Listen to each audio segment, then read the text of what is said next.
Aujourd'hui, changement de décor, nous allons partir à la découverte du littoral. Vous me suivez ?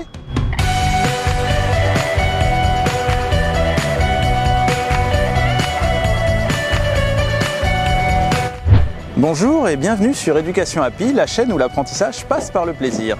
Que vous soyez élève, parent, professeur ou tout simplement curieux, vous y découvrirez des vidéos éducatives et ludiques de la petite section de maternelle à la classe de seconde. De nouvelles vidéos sont publiées chaque semaine, alors si vous êtes nouveau, n'hésitez pas à vous abonner. Dans cette vidéo aujourd'hui, nous allons découvrir le littoral. Alors comme vous le voyez derrière moi, l'eau, plus particulièrement l'océan Atlantique. Nous sommes très exactement à Saint-Palais-sur-Mer. Donc c'est une ville qui se situe en Charente-Maritime. Elle est juste avant l'entrée de l'estuaire de la Gironde, que l'on peut apercevoir tout au fond derrière moi. Au milieu de l'océan, le phare de Cordouan, qui annonce l'entrée justement de cet estuaire pour les bateaux. Alors tout d'abord, commençons par expliquer ce qu'est un littoral. Le littoral est la zone de contact entre le continent et la mer, ou l'océan. La France est bordée par 3 mers et un océan. Au nord, la mer du Nord, vient ensuite entre le Royaume-Uni et la France la Manche, puis l'océan Atlantique, et enfin au sud-est, la mer Méditerranée. On y trouve 3 types de côtes. Les côtes à falaises, ici Étretat, les côtes rocheuses, et enfin les côtes sableuses. Alors nous allons partir donc de Saint-Palais-sur-Mer pour nous rendre jusqu'à Méché. On va redescendre l'estuaire, une partie de l'estuaire de la Gironde, puisque celui-ci se termine à Bordeaux. Un estuaire, ça représente la zone de mélange des eaux douces avec les eaux marines. Il se forme à l'embouchure d'un fleuve lorsqu'il se jette dans la mer. Allez, on commence tout de suite par un petit tour de la plage de Saint-Palais, la Grande Côte, plus exactement, sur laquelle se trouvent des blocos qui datent de la Seconde Guerre mondiale, qui avaient été érigés lors de la création du mur de l'Atlantique par le régime nazi. Nous pouvons observer à l'entrée de la plage des constructions humaines liées à l'activité touristique sur le littoral. Il s'agit ici de restaurants. Ces derniers ont une vue panoramique sur la plage et l'océan. Alors là, on aperçoit en tout petit le phare de Cordouan et la pointe de Grave qui est un cap marquant l'entrée de l'estuaire de la Gironde. Des bacs à déchets sont présents sur tout le littoral, signe d'une prise de conscience écologique de l'homme. Il faut savoir que le littoral est un milieu fragile. La nature modifie le littoral, notamment avec le phénomène de l'érosion, mais l'homme également. Créé en 1975, le Conservatoire national du littoral est chargé de protéger les espaces naturels en bord de mer et de restaurer ceux qui sont abîmés. Les déchets laissés par l'homme, les catastrophes avec les marées noires, les déversements des eaux usées et enfin les constructions sont les principales menaces qui pèsent sur le littoral. À ces menaces, il existe des solutions qui sont mises en place, telles que la présence de poubelles, des campagnes de ramassage des déchets et de nettoyage des plages, la construction de stations d'épuration, et enfin en ce qui concerne les constructions sur le littoral, la loi visant à préserver ce dernier et qui date de 1986. Enfin, il ne faut pas oublier que l'action de chacun permet aussi de préserver le littoral, notamment en respectant la propreté et les consignes. Donc là on observe le premier blocos, aujourd'hui transformé en œuvre de street art, qui domine la plage de la Grande Côte. Celle-ci en compte plusieurs, dont certains sont aujourd'hui immergés.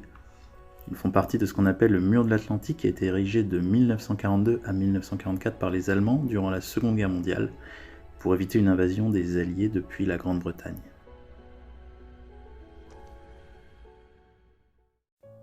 Observons maintenant le phare de Cordouan, situé en mer à 7 km des côtes. Construit entre 1584 et 1611 sous le règne de Louis XIV, il est le plus ancien phare de France encore en activité. Comportant 6 étages, on y trouve l'appartement du roi, une chapelle encore utilisée aujourd'hui pour des cérémonies religieuses, une chambre pour les gardiens, et enfin, un bureau. Imaginez-vous gardien, la nuit, en pleine tempête.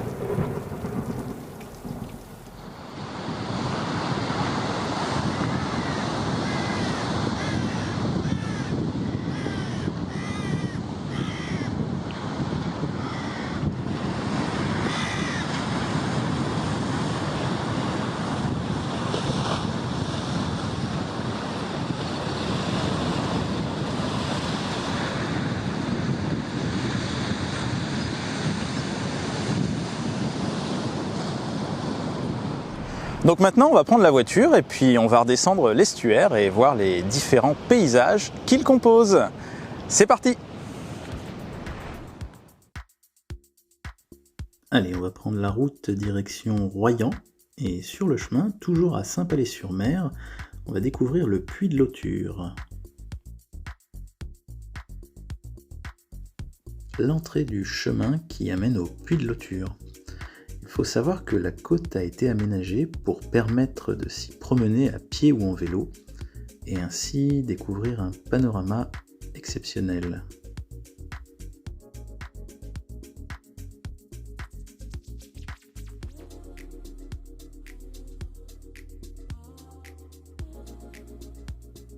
Alors, vous vous demandez sûrement ce que sont ces petites maisons au-dessus de l'eau. Eh bien, ce sont ce qu'on appelle des cabanes à carrelets. Typiques de Charente-Maritime, elles sont construites sur pilotis en bois et sont reliées à la terre par un long ponton. Ces cabanes de pêche doivent leur nom à un grand filet de pêche carré, appelé le carrelet. Celui-ci est descendu et remonté dans la mer par un système de treuil ou de palan qui lève le filet horizontalement à l'aide d'une poulie ou d'un cordage. La technique de pêche au carrelet consiste à mettre un appât au centre du filet. Celui-ci est ensuite descendu dans l'eau et quand il est submergé, on le soulève rapidement et régulièrement pour faire bouger l'appât. Il permet d'attraper des mulets, des petites soles, des crabes, des crevettes et même de l'anguille selon le lieu. Abordons maintenant le thème de l'érosion. Vous pouvez observer la variété de couleurs qui composent les sols rocheux. Alors l'érosion, qu'est-ce que c'est ? C'est un phénomène qui désigne le déplacement de sol ou de roches sous l'action combinée de la gravité et des éléments naturels tels que le vent, la pluie, le ruissellement de l'eau ou les vagues. Donc ici, face à l'océan, c'est typiquement les vagues le principal phénomène qui crée l'érosion. On peut voir ici un trou dans la roche causé par l'érosion.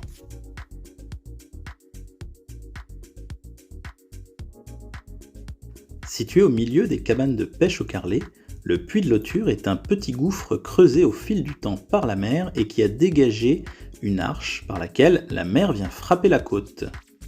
Cette curiosité géologique a nourri de nombreuses légendes. Son existence est attestée dans les écrits depuis 1096 et elle est souvent associée à la chasse au loup durant le Moyen-Âge. En effet, l'histoire raconte que le seigneur de Didonne et de Royan, dont le sceau de 1227 arbore un loup, l'utilisait dans ses battues contre les loups pour les précipiter dans la mer.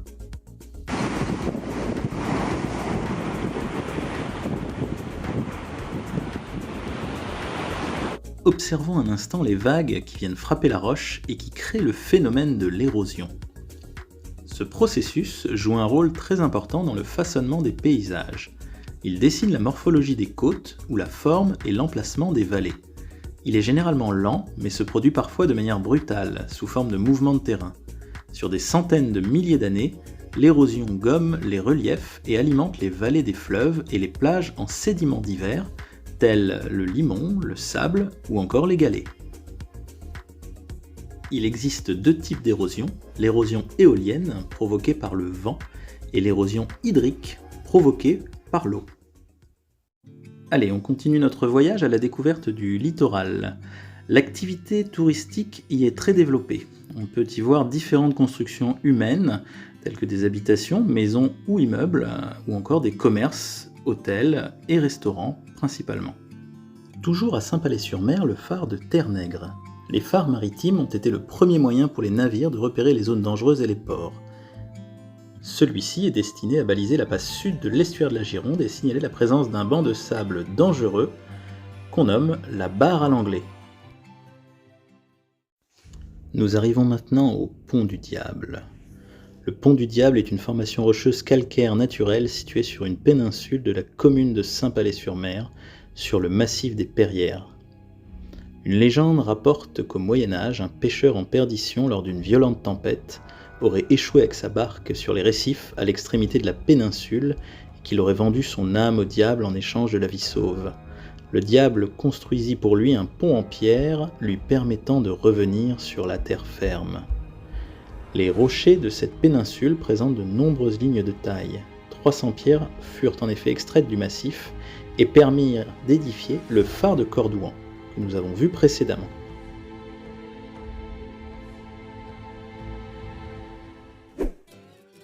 On reprend la route pour arriver à Royan, principale ville de la Côte de Beauté. Royan est avant tout une des principales stations balnéaires. Comme vous pouvez le voir, de nombreuses constructions bordent le littoral et le front de mer y est totalement aménagé. De tout temps, l'homme a vécu sur le littoral et l'a aménagé en conséquence.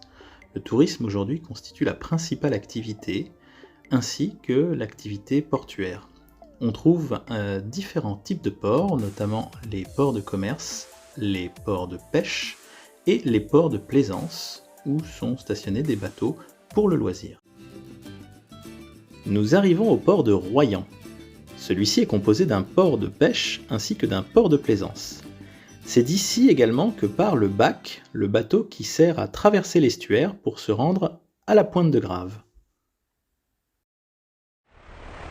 Voilà, on aperçoit sur notre droite le port de Royan. Alors il faut savoir que le port de Royan est très ancien puisqu'il existait dès le Moyen-Âge et c'était un port de guerre.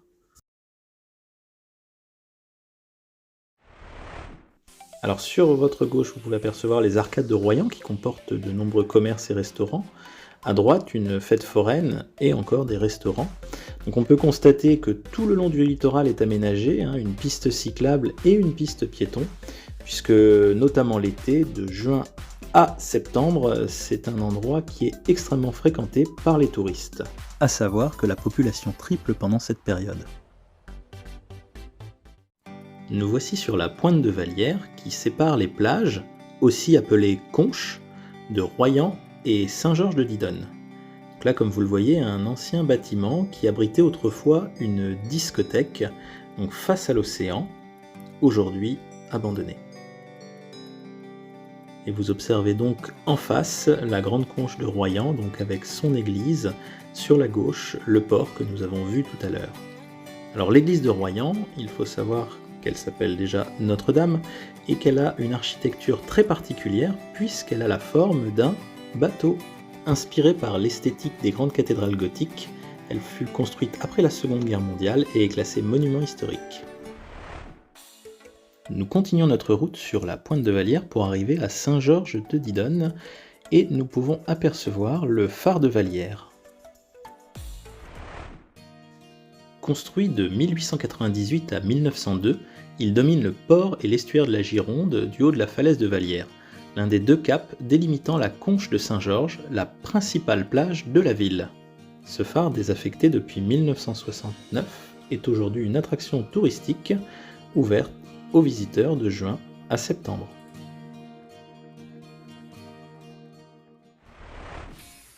Donc nous arrivons à Saint-Georges de Didonne, qui est une station balnéaire assez importante juste après Royan.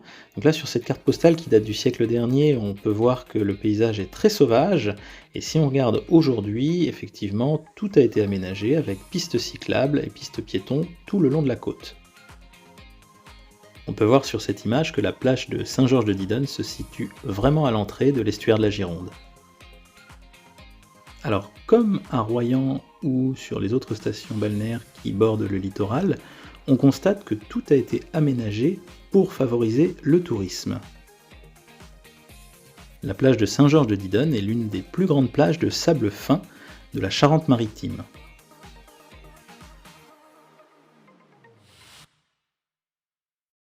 Nous arrivons au terme de notre voyage à Méché, autrefois petit village de pêcheurs, où nous pouvons y découvrir les grottes de Matata et de Régulus. Ces grottes constituent un ensemble d'habitations troglodytes aménagées dans des cavités naturelles. Celles-ci sont issues de phénomènes de dissolution habituels dans le calcaire et agrandies au fil des siècles par l'homme. Habitées depuis la préhistoire, elles ont également servi de refuge à des contrebandiers, aussi appelés pirates. Ce sont aujourd'hui deux musées qui retracent leur histoire et que je vous invite à visiter.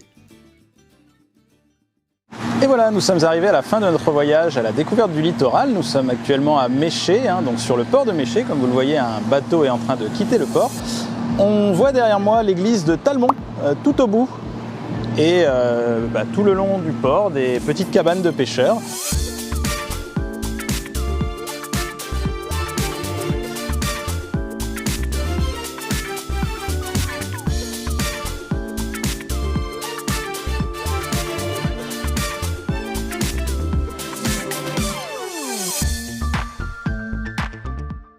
J'espère que le format de cette vidéo vous aura plu et si c'est le cas, n'hésitez pas à nous le dire dans les commentaires. Je vous dis à très vite pour de nouvelles vidéos et sur le site educationhappy.com.